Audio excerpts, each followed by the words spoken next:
Assalamualaikum warahmatullahi wabarakatuh. Perkenalkan, saya Citra Aulia Rahab dengan NPM 20082600085. Di sini saya akan menjelaskan mengenai irritable bowel syndrome dari blok gastro gastrointestinal, hepatobiliar, and pancreas. Baik, saya akan memulai presentasi mind map saya.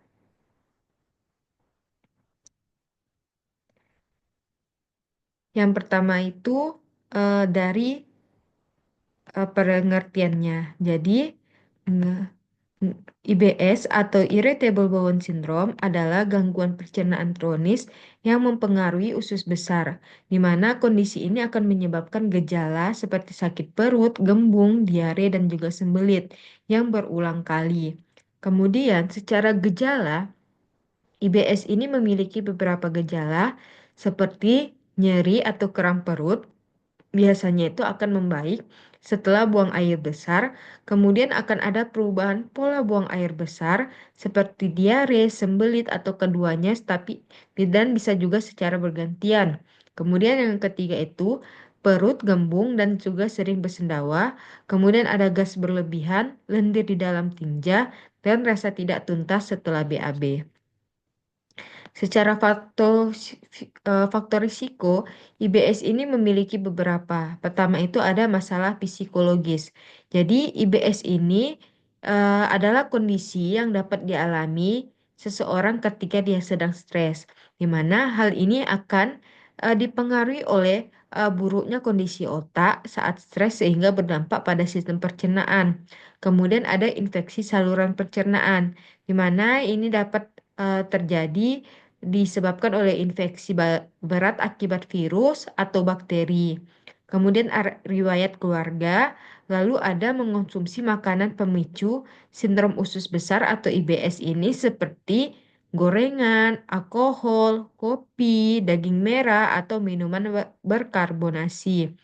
Kemudian ada abnormalitas sistem saraf, di mana kondisi ini dapat menyebabkan rasa tidak nyaman pada perut dan akan menimbulkan produksi gas yang berlebihan. Kemudian ada perubahan flora normal di usus, di mana akan ada perubahan ketidakseimbangan bakteri baik dalam usus dapat memicu terjadinya IBS. Kemudian, secara etiologi, IBS ini ada beberapa, yaitu kontraksi otot usus, di mana kontraksi yang lebih kuat atau lebih lemah dari biasanya. Kemudian ada sistem saraf, di mana akan terjadi gangguan pada sistem saraf pencernaan. Lalu ada peradangan pada usus, di mana akan terjadi peningkatan radang pada usus. Lalu ada infeksi berat yang dimana bisa disebabkan oleh bakteri atau juga virus. Dan yang terakhir itu ada perubahan flora normal di usus. Lalu pada patofisiologi IBS itu yang pertama itu ada disregulasi sistem saraf enteritik yang mengontrol motilitas usus dan kemudian akan terjadilah hipersensitivitas saraf pada usus yang mengakibatkan nyeri. Lalu setelah terjadinya hipersensitivitas itu, kemudian akan terjadilah perubahan dalam mikrobiota usus yang dapat mempengaruhi proses pencernaan dan stres dan faktor fisiologi yang dapat memburuk gejala melalui interaksi otak dan juga usus. Untuk pemeriksaan penunjangnya itu, pada IBS ini pertama ada kolonoskopi. Jadi kolonoskopi itu dia memasukkan kamera ke dalam anus untuk memantau permukaan seluruh usus besar.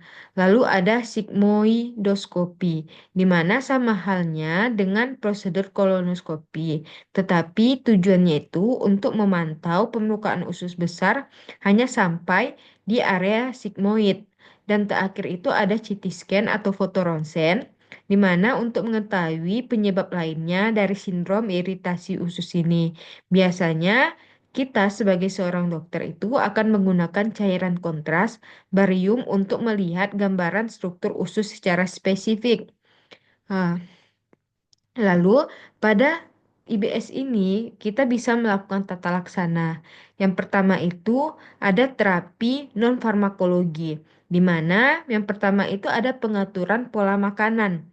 Kita disuruh akan mengonsumsi makanan serat yaitu sekitar 25 sampai 30 gram per hari dari sumber alami seperti buah, sayuran, dan biji-bijian.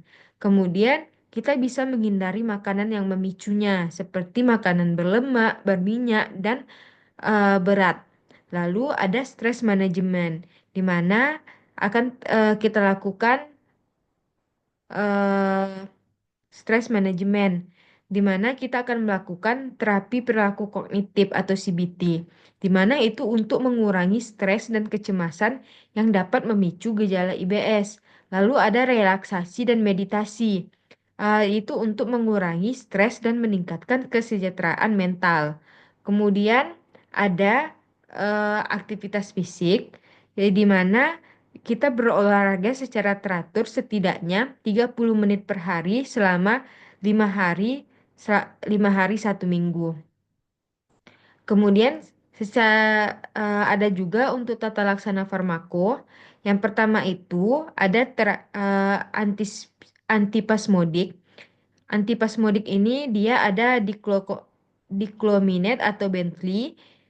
Itu bisa kita berikan 10 miligram atau 3 sampai 4 kali sehari. Kemudian ada yosinamin atau lepsin.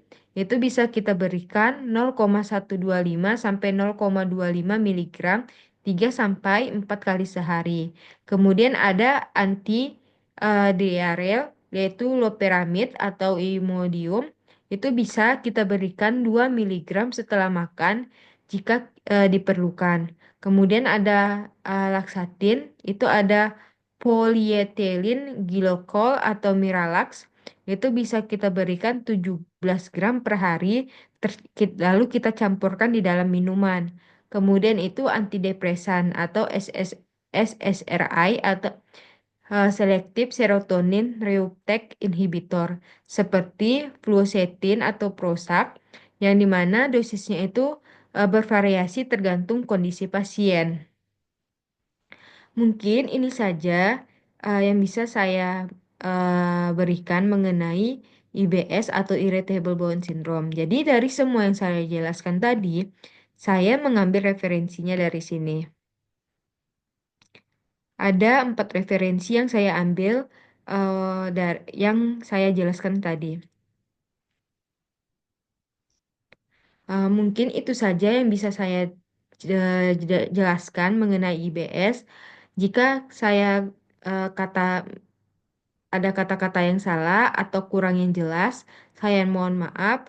Billahi wal taufiq walhidayah. Wassalamualaikum warahmatullahi wabarakatuh.